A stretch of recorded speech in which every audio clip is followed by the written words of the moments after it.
آج کا ہمارا ٹاپک جو ہے اس کا عنوان ہے روزہ اور قرآن پاک کی سفارش۔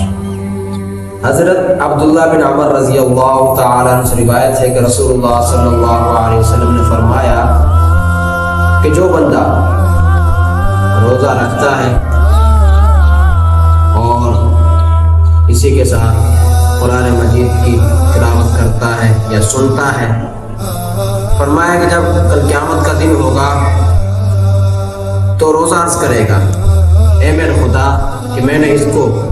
بھوک اور پیاس سے روکا اور اس کے نفس کی خواہشات کو روکے رکھا، تو میری یہ التجا ہے، یہ سفارش روزہ کرے گا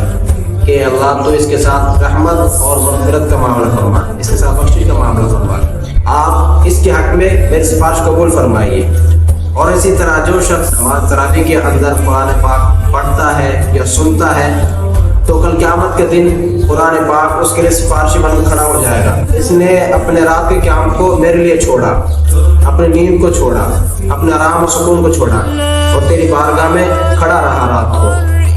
قرآن پاک سنتا رہا، تو میری التجا ہے کہ اس کے ساتھ رحمت اور بخشش کا معاملہ فرما دیا جائے اور میری سفارش اس کے حق میں قبول کی جائے۔ تو حدیث پاک میں ہے کہ اللہ رب العزت کے اس بندے کے ساتھ مغفرت اور بخشش کا معاملہ فرما دیتے ہیں۔